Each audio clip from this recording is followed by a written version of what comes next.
Pour moi, le manque d'accessibilité, c'est quand il n'y a ni signal d'alarme, ni sonnette, ni téléphone ou alarme incendie adapté à ma surdité.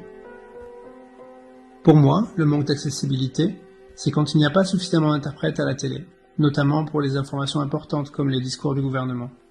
À l'écran, l'interprète apparaît dans un petit médaillon. On voit mieux depuis qu'il a été agrandi. Il est arrivé que la personne mandatée ne savait ni signer ni n'avait le diplôme. Nous avons besoin d'interprètes diplômés et d'un médaillon assez grand. Pour moi, le manque d'accessibilité, c'est quand les choix professionnels des personnes sourdes sont très limités. Ils ne peuvent choisir à leur guise d'opter plutôt pour un CDD, un CDI ou un petit job car la communication reste le premier obstacle. Lors d'un entretien d'embauche, échanger avec le responsable est toujours difficile, les patrons préférant une personne entendante avec qui la communication est plus pratique. Le manque d'accessibilité, c'est ça.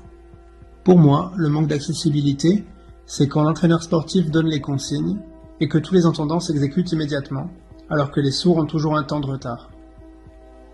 C'est aussi dans les salles de sport, quand les coachs donnent un tas d'indications aux entendants, mais qu'ils disent simplement « c'est bien » aux sourds. Étudiante en sciences à Toulouse, pour moi, le manque d'accessibilité, c'est quand j'aimerais un interprète à chacun de mes cours de l'université comme de l'école supérieure.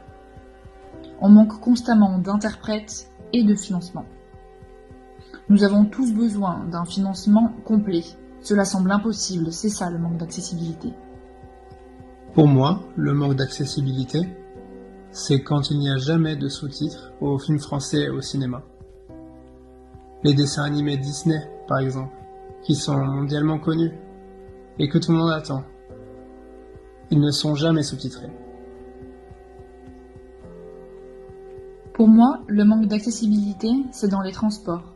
À la gare, à l'aéroport, dans le train, dans l'avion, dans le métro. Les problèmes de retard, d'accident ou autres sont systématiquement signalés dans les haut-parleurs.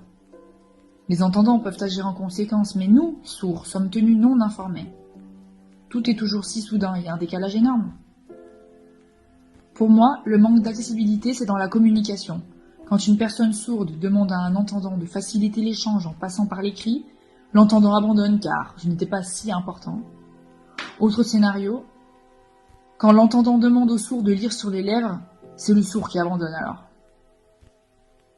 Les sourds échangent toujours par email avec le vétérinaire, la CAF ou autre. On ne nous répond jamais, comme si on s'en fichait. Ou alors on nous répond, mais 1 à 2 semaines plus tard, ou alors on nous appelle, mais on ne peut pas répondre. Voici les obstacles de l'inaccessibilité.